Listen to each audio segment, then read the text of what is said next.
From 1380C, Conklin and Company, with 1380C Action News anchor Lee Conklin. First, with what's happening behind the headlines. And Take 3, our panel of political analysts. And welcome into Conklin and Company, everyone. Today on the program, the sprint to the White House. Now about 59 days left to go before November 6th and the general election. Our Take 3 panel, Melissa Miller, Fletcher Word, London Mitchell, here for 2 segments today, breaking down the conventions. We'll talk about the big speeches this past week, also go back to last week as well in Tampa, Florida. But first, a couple of agencies come together for the good of people and dogs. The Assistance Dogs for Achieving Independence and the Ability Center of Greater Toledo are here today with a special guest as well, Jackson. And we say hi to Dan Wilkins from the Ability Center, and we say hi to Callie McCullough from Assistance Dogs for Achieving Independence. Great to have both of you here today. Thank you very much. Had a big event last night. Yes. Called Dealing for Dogs. Correct. But this is more about, Arlisha Guyton did a story this week about your agencies coming together within the last year.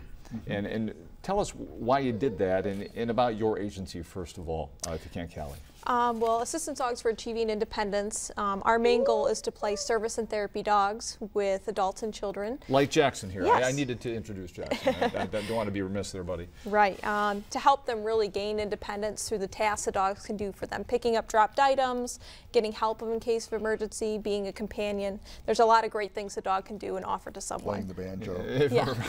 Little itch there. We get it, Jackson. But and the partnership, Dan, we're the Ability Center. Many people know the Ability Center over there on Monroe Street. Great facility you have. How did the synergy, the partnership, come about?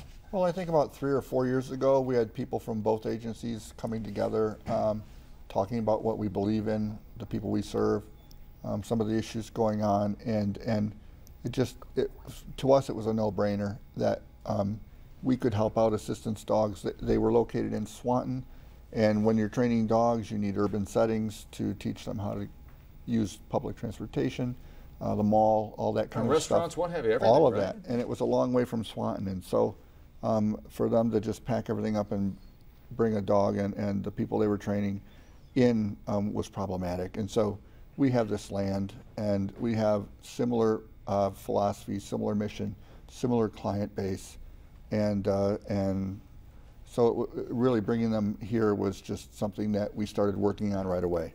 And you talk about philosophies, it's about giving people with disabilities a better quality of life, and these dogs are able to do that. Yes, very Callie, much so. what's the difference between an assistance dog, Jackson here is in training, and a service dog? Is there a difference? Well, our terminology, a service dog is a dog that's going to do tasks for somebody and be able to have the access to be in a public situation. Therapy dogs are more for an in-home type placement. They don't have the ability to go out into the restaurants and the malls and things like that. They help more in a home environment or school or nursing home. Okay, and Jackson here is a smooth collie, you were saying? Yes, a smooth-coated collie. Yeah, and who might he help someday? He's in training right now. Yes, he is. Yep, he's about halfway through, you said? Yeah, about halfway through. We still got a lot of puppy in there, but we're hoping because he's such a nice sized dog that he would help somebody that maybe has a little trouble walking and give them some balance by wearing a special harness they would hold on to. If they were feeling unsteady at any time, he could offer that just stability as they're going about their daily lives, and also just helping with other tasks they might need, picking up things that they would drop or things that would make it difficult because if they were unstable in any way. Now he's pretty oblivious. He's not impressed by this whole TV thing right now. He's doing his own thing. But Dan, this has been in place since October of last year. The partnership, right? Yeah, we came together officially last October, and just this last week we had our grand opening. Over that time, we've had to do a lot on the grounds of the Ability Center to get it ready, right? To get it ready. You know, the building that they now are in was our Housing Resource Center. The folks that build ramps and help get people out of nursing homes and all of that, we had to actually build a new building for them, also on our campus, and then renovate this building so that Assistance Dogs. How did funding come into play? I mean, it doesn't come cheap. I mean, no, it doesn't. How did you deal with that? Well, we had a building campaign and actually met our goal, and so we were able to do that building and renovate this building and come out of it with no debt. So thank you to all of our donors and the people that obviously love dogs. There's a lot of them out there, and So we're very, very proud of that and happy. Yeah, and compare the facilities if you can, Callie, from the one in Swanton and this one here. I mean, is it like night and day? And Oh, definitely. Our past facility was really getting pretty run down. It was an old farmhouse, and there were an outside kennel building that had been no air conditioning in it, and our heater was pretty old. And then we had an old training barn. That's where the dogs were worked every day. And this new facility is wonderful. It's all under one roof, so that saves time.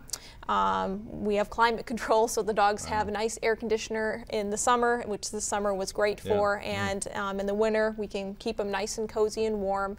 And just having a newer facility with things that are new computers and things aren't breaking down all the time, it's just been excellent, as well as we're able to utilize the Ability Center's other buildings for training too, which is excellent for us. Yeah, and Dan, you talked about you know, the cost that goes into that, and we understand, Lisa Guyton's story this week, the cost of training a dog like Jackson, it's a lot of money. $18,000? Yes. The whole process? Yep, the whole process, from acquiring the dogs and all the time that they're in the program, their veterinary care, and obviously the cost of supplying the staff for that. Now, we don't want people to think that it costs them $18,000, somebody who might need a dog. Right. How is that absorbed through assistance dogs, and what might a client pay themselves? Really, the cost to them is fairly minimum. We try to do that so that we can have a broad base of consumers really receive our dogs. So they pay a $50 application fee, and then they pay for the equipment that comes with the dog, and really that's the main cost to them. Obviously, their travel and expense for staying near our facility during their time of training, but really that's the only cost that we really charge for these dogs. Everything else is free for them. Wow, so you have that and the partnership with the Ability Center, and Dan, the Ability Center's been around a long time, but maybe people who are not familiar with it, give us a sketch of exactly who you serve. How many people are served through the Ability Center of Greater Toledo? Actually, thousands every year. We serve 7 counties, Northwest Ohio. We work with Area Office on Aging to do the Home Choice program, helping seniors stay in their homes. That expands us to, I think, 19 counties. These folks serve a 250-mile radius. But to go back, we've been around for almost 100 years. Wow. And so to do that, to stay in business that long, you've got to remain relevant. And what we've done over all of these years is pay attention to the needs of community and evolve to meet their needs. And bringing assistance dogs on is just one of those. We build ramps. We help people with educational advocacy for their children. We help people to, as I said, stay out of nursing homes. We have a huge equipment loan program for people that might need something temporarily. There's just so much that we do. A lot of advocacy. We work on local, state, and federal advocacy issues. So everything that, anything disability related, from very young to very old, we're there for. All right, well, congratulations on the big fundraiser last night. And best of luck with this partnership. Sounds like it's going very well so far. Thank you very much. Thank you very well. Callie, Dan, thanks very much. Yep. Thanks for joining us on Conklin & Company in Jackson. Thanks to you as well, buddy. Good job, buddy. All right, back in just a minute. Take 3 gets 2 segments today. We're back.